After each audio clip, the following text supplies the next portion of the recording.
You ready? Hot take. I believe that Matas Buzelis of the Chicago Bulls will be a better and have a better overall NBA career than Cooper Flag will. I was literally just about to say I think Matas is what people think Cooper Flag is. I think he's going to. Okay. Yeah, I think he's going to, pull it off.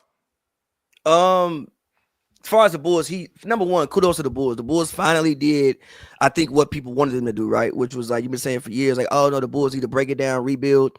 I think they broke it down and rebuild. They tried to tank, but they realized this team is too good to tank. And when once you got Zach out the way, I remember even like when I was talking about the Caruso trade last year when Bulls fans were mad, I was like, brother, you can go in the you can trade, you can get picks. You might not get a pick as good as Josh Giddey. Now I know Josh Giddey had his, things, whatever that, I think people let Josh Giddey's off the court activities affect what people thought about him on the court. It wasn't that he wasn't a good player, it's just that him and Shea don't fit. Like Shea, he's not Shea, but like that don't mean he can't play. Like I think he's a poor man's Jason Kidd. And then also what? Yeah, I think it's a poor man's Jason Kidd offensively, not defensively. I don't think he can guard like Jason Kidd, but offense, I think it's a poor man's Jason Kidd. And then you pair that with Kobe Talking White. about the Giddler? Yeah. Okay. Josh Giddey. And then you pair that with slaughter your daughter. And then you pay that with Kobe White. Like Kobe White, bro, like ever since Zach has been gone, he's basically been Zach. You haven't really missed anything. I'll put it this way. I think that the problem with Zach LaVine and Kobe White is that I do agree with you. They are redundancies, right? But Kobe is too small to play a true point guard. That's not true. No, I mean, I'm sorry. Not true point guard. Too small to play a true two guard. But Josh is big enough to guard the twos and still play a true point guard. So now you kind of swap their role. Does that make sense? Like I'll put it this way. Caruso can't run offense, right? But he can play defense, rebound, pass the ball, do gritty things that you need, right? Zach LaVine can score, and they put the ball in his hands in large part a lot to run the offense. Now, if you get rid of Caruso and Zach LaVine, you basically put the ball in Giddey's hands, who's still going to do the same thing Caruso can do, but he can also give you 20 on a good night, right? And he's going to have the ball in his hands, and Giddey will still be able to defend the other team's shooting guard if he needs to, while you give Kobe White all the duties you gave Zach LaVine, and he can just go out there and just play. They basically just replaced the backcourt that they had with Lonzo and Zach, but just a little bit younger and with more potential. And yeah, but also like from the positioning standpoint, they switched up. I mean, yeah, I know what you're saying, but you know what I'm saying? Like, yeah, okay, like it's a much different dynamic. Kobe, okay, of having 6'3" Kobe White. I don't think Kobe's 6'3", bro. Kobe like 6'4", 6'5". Kobe's not a small guard. Kobe can play the two in today's NBA. He's listed as 6'5". I don't believe he's 6'5". I think he's 6'5". I think he's 6'5". Kobe is not a small guard. It's all that hair. Kobe. I've never seen him in person. If Donovan Mitchell, who is like 6'1", can play shooting guard, Kobe White can play shooting guard. The thing is just that you basically just Donovan Mitchell has a lot more physical gifts than Kobe White and a lot more athleticism and is a lot stronger. He's stronger. Faster, he's stronger. Faster, he's stronger. Faster. No.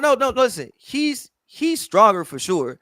As far as like a lot more athletic gifts at this, I don't want at this stage. KD, I'll take KD on the Bulls. No, keep I don't want away any of these the people. They just build. You don't and grow. Even like the Bulls. Just build and grow. But getting back to the play in, I also actually like what Miami has. I like Davion Mitchell. I like Tyler Hero. Even though Tyler Hero took one of the worst shots in the history of basketball. Let me switch the graphic back. Damn, go ahead. Even though Tyler Hero put one of the worst shots in the history of basketball. Last time that they played when I think they were down 4 when he stole the ball from Kobe, was on like a one-on nobody break, pulled up a 3 and missed it.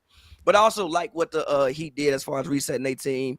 I think you finally put Bam at the forward spot, which I think is better for him. I think at center he was always kind of like undersized, but you have Ware there. I forget his first name, but you have Ware there. Now you put Bam at the 4 and give Bam more of like a scoring role, and also like kind of use him like a Draymond type role, but a Draymond type role that Draymond could actually score the basketball.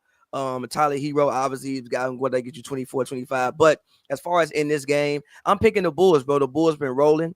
And like we said on previous podcasts, I think Billy Donovan is better when he coaches teams like what he has now than when he coaches teams where you have a bunch of stars. I think like I don't want to call him, I don't want to be disrespectful and call him a college coach, but this team to me currently as a consortium feels more like a college team than it does like, you got a team like than like the team he had with OKC, right? So yeah, I'm personally going with the Bulls to win this game against the Heat because they've been rolling. So yeah, I'm going with the Bulls. Yeah, for me, I am going to go with the Bulls. Obviously, because I'm a Bulls fan, but I truly believe that, and I said this a while ago, I think that the Bulls will get an opportunity versus Cleveland to steal a game. And I think for them, that'll be such a confidence builder going forward for the next season. That I think that we'll actually see some movement from the front office this offseason, even if it's just a means of requiring good veteran guys to surround what you believe will be this core. Because I also, even the fact that Alonzo was back and playing consistently off the bench, you have your 6th, 7th man or that guard you need off the bench to come in and replace Giddey. Now, I think, I know you're very big on Vucevic. I don't really like Vucevic that much. I've never really liked Vucevic that much. I want them to get rid of him. And I think that they need to go and try to find a young athletic big man in the draft, try to get you a nice, multi-combo type of wing that can play alongside Buzelis and build for the future, man. Well, they I'm tried taking to the pay Bulls. one, but like they overpaid Patrick Williams, and he hasn't literally given you anything. Patrick Williams has been horrible. They paid him. Patrick Williams might have been the worst player in the NBA this year. Who's He the worst? wasn't the worst player in the NBA. Actually, who's the worst player in the NBA this year? Terry Rozier. I'm gonna